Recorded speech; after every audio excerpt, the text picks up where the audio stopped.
Well, good morning. It's great to be here. Now, I'm going to talk today about some global issues.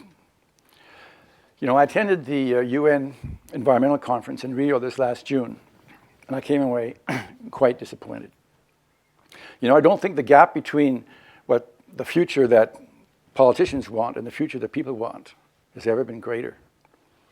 The NGO contingent, of which I was part, met up by identifying a number of critical issues that really require urgent attention. Of course, global warming was the very top issue, but there are many others. For example, we find ourselves today in a situation of species extinction, which has not happened for 65 million years, anything of this order of magnitude, and it's all man-made. In the ecological area, we're consuming roughly 40% more each year than nature can provide. In the social area, we've seen an extreme increase in the gap between rich and poor over the last 30 or 40 years.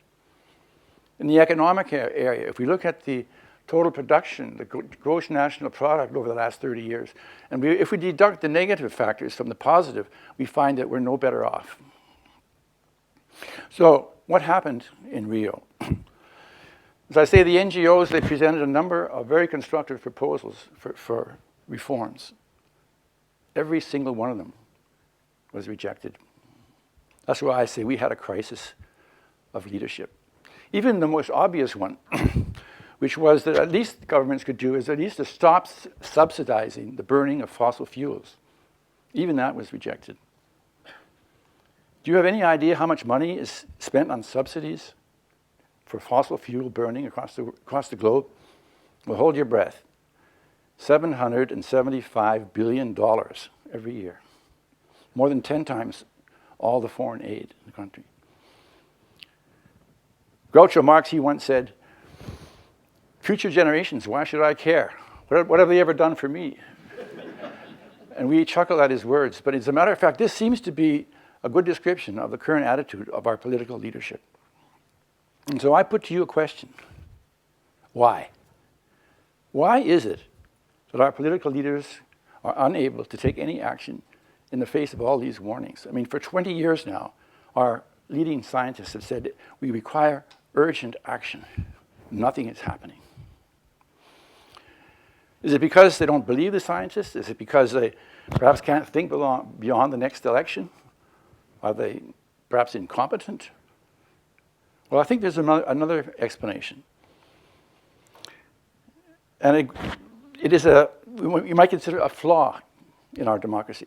David Held, who is a professor emeritus at the London Business School and a major expert on democracy, has pointed out that one of the characteristics of our democracy is that it gives a favored position to the business community. Now, we think of a democracy as a situation where it's one man, one vote. But in practice, capital concentration in the business sector means that they have an undue influence on policies. And what has actually happened over the last few years is that the political leadership has taken on the agenda of the corporate leadership. And what is the agenda of the corporate leadership? Well, basically, it's to make as much profit as possible and to have most of the costs transferred to the non-profit-making parts of society, in particular to the environment, but also to working people, to communities, and to foreigners, particularly developing countries. So, if we want to really understand what's been happening, I suggest we go back about 30 years to the United States in 1980, when Reagan came into power, and Margaret Thatcher came into power in the UK. What happened at that time was that a new kind of economic philosophy began to dominate. We call it Neoliberal Economics. And it's based on the idea that the free flow of goods, the free flow of capital, privatization and deregulation will actually benefit everyone, rich and poor alike, across the whole globe. We can see what has happened in the last 30 years is this is not what has happened. It has benefited the most wealthy portions of society, with the poor paying all the costs. The problem is that neoliberal economics is not based on economic science. It's an ideological project, a political project. For example, American alternative economist Hazel Henderson has pointed out that economics is really nothing but politics in disguise. So you cannot separate politics from economics. Economics will always serve its political masters. Joseph Stiglitz, who was a former chief economist at the World Bank, he's pointed out that neoliberal economics is really more religion than economics. But it's not just in the US and in the UK that this new philosophy has become dominant. It's through several international organizations. It's now spread over the entire world. And these include the WTO, the World Trade Organization, the IMF, the International Monetary Fund, and the World Bank. The WTO in particular is a major barrier to sustainability. It's also a major barrier to real development in the developing countries. Let me give you a couple of examples. Let's suppose you're a country that would like to take the leadership on environmental protection. So you say to your corporations, you're going to have to live up to a higher standard. We're going to put a high tax on CO2 emissions, higher taxes on toxic pollutions. And what does the corporate leadership say to the politicians? Hey, if you do this, we will not be able to compete. Our foreign competitors will undercut us. We may even have to leave the country. So if you're a rationally thinking person, you might say, well, why don't the politicians simply put a tariff on those foreign products that have a lower environmental standard? This is where the WTO says, no, you can't do that. It was designed particularly to help foreign commercial interests. A second example, supposing you're a developing country. Another WTO rule says you must not give any advantage to any domestic company if you do not give the same advantage to a foreign company. Well, let me tell you something. That is a guarantee that that developing country will not be able to develop. Historically speaking, the only one way that any country has ever been industrialized is through protectionism. It's true for the USA, Great Britain, Japan, China. There are no exceptions. So what we're basically saying to these developing countries today is, you may not do what we did. Your role is to provide us with cheap raw materials and cheap labor. You may compete with each other to who can give us the best offer. That is basically what the current model is doing in terms of the global economic system. It's particularly bizarre in the United States because recent changes in financial campaign laws have given corporations the right to use unlimited funds to support political candidates. And the Supreme Court has backed them up by saying that corporations have so-called personhood, and therefore the right to free speech. And free speech means they can support political candidates as much as they like. What this really means in practice is that they have taken over the political system. It's going to be almost impossible from now on for anyone to be elected, or in particular re-elected to Congress, without the support of the ultra-rich, the so-called 1%, if you like, what the Occupy movement calls them. So this is what we're up against. If we want to make reforms, and that's certainly one thing I want to do, what do you do when you're facing this kind of a tremendous structural problem, where the people at the very top are not interested in any change? They're quite happy with the status quo, even though it's destroying the environment. Well, I had an insight some years back in another connection. About 20 years ago, in Gaia Trust in Denmark, we had a question which we asked ourselves. We had a relatively small fund with some money available, and we asked ourselves, what's the best way we can use our funds to make a difference? We came to a very interesting conclusion after some analysis, and it was as follows: that we know what the problems are, we know what the solutions are. What we have to do is simply implement. We don't need more reports. We don't need more think tanks. And that's why we decided to support the eco-village movement, because these were people who were actually, through personal commitment, actually living the new paradigm. They were actually building these small communities and showing how we have to reduce the impact on the ecosystem.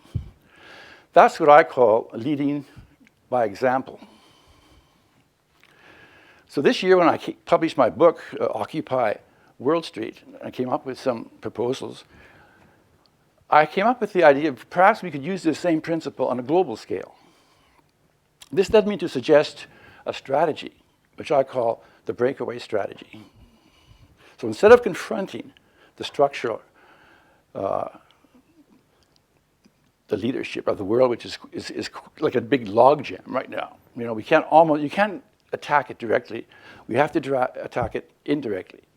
So what I'm suggesting is that some of the smaller nations could get together, countries like perhaps Bhutan, Costa Rica, other small countries, and simply say to the world, we're going to do things differently. We're going to form a small organization. I call it the Gaian League, maybe only 6 or 7 members. But the difference is that they're going to say, we're going to adopt ecological economics as state policy. Our member states can do what they like in terms of ideology. This is a non-ideological proposal. So we may have capitalist countries, socialist countries, religious, whatever. The only areas in which they have to cede sovereignty is in 2 areas, environmental protection and human rights. And they present this to the world and they say, this is a model which we're going to use and which you're welcome to join when you're ready. And here's where a very interesting aspect of the strategy comes, is after this, what I call the Gaian League, is actually established on the ground, then in the non-member states of the world, the civil society and the more progressive parts of the business community have a role to play, because now they can say to their leaders, why are we not a member? Why don't we join? They stand for all the things we claim to stand for. Ecological responsibility, human rights, democracy, liberty. Let's have a vote. Let's have a referendum. And this way, thinking is that thousands of NGOs, millions of people, and the more progressive parts of the business community together could accomplish something which none of them could accomplish on their own. Now, some of you might be asking, why do I mention the business community? Didn't I identify the corporations as the problem here? Well, it's not that simple. You know, I've worked throughout my whole life in the private sector. And I know that most business people, I think, would be glad to operate in a framework which is protective of the environment. The problem is, they would only do it under one condition. And that is that the same conditions apply to their competitors. That's the way businessmen think. The problem is the current structure does not allow us to have such a level playing field. We have to reform the system.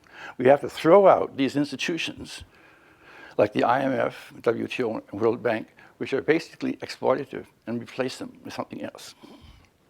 So that's the basic strategy I'm suggesting. Now, will it work? Can we succeed by such a group of small nations offering something to the world? No, we don't know, do we? It's never been tried before. But I might point out that every large international organization always started out this way. The League of Nations, the United Nations, the EU, it always started out with a small group, 6 or 7 countries getting together, making a charter and offering it to the rest of the world. So from that point of view, it may have a chance.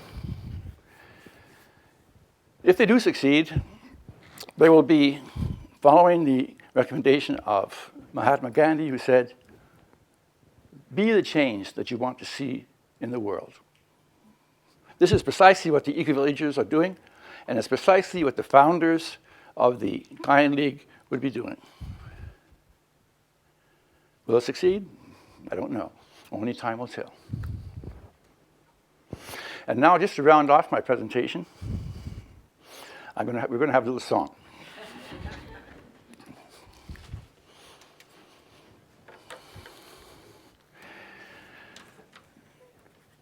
You know, there are different ways of getting that message across. One is by intellectual arguments, as you've just heard, rational arguments.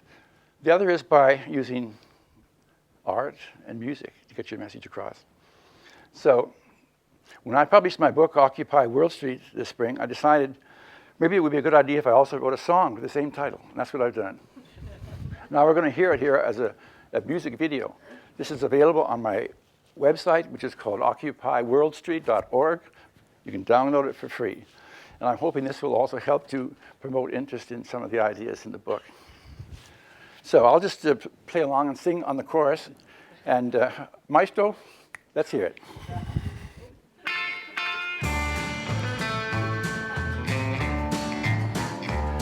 Well, I walked downtown to Zuccotti Park. It was 6 p.m. and getting dark when I saw a young couple chatting and drinking Cokes. I asked them what was going on here, and the young lady answered loud and clear, "We're here to send a message to our folks. This land was once the land of the free, of justice and democracy. Now America's lost her way and got off track. One man, one vote was the order then. Now our land's been stolen by the money men, and all of us here are just trying to get her back. Occupy New York City, occupy Santa Fe, occupy Cincinnati, occupy San Jose. We might be in Salt Lake City or in Washington, D.C., speaking out for human rights and more equality.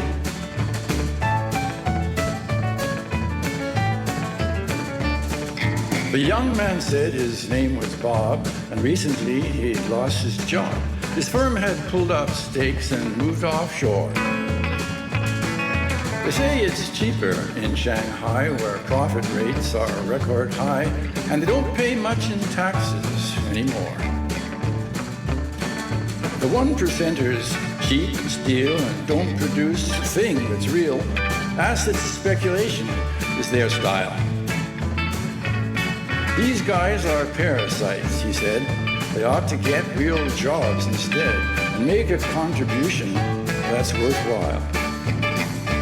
Occupy San Francisco, occupy Wichita, occupy Sacramento, occupy Omaha, occupy Minnesota, occupy Tennessee, standing up for nature and sustainability.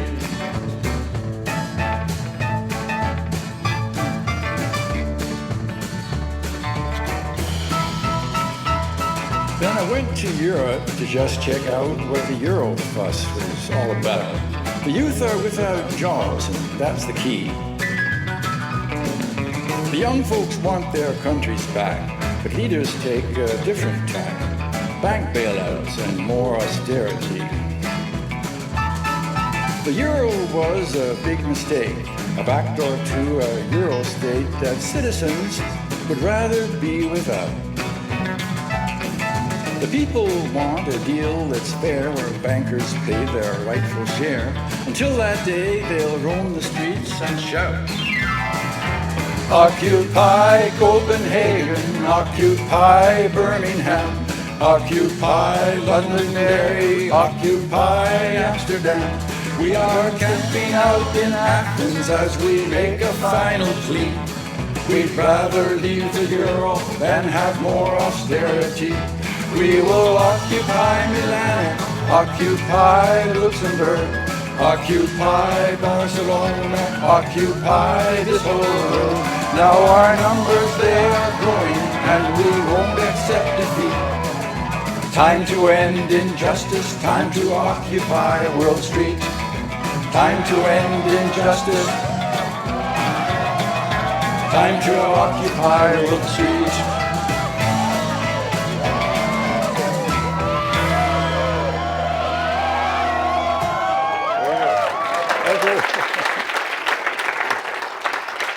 Thank you all. Thank you all.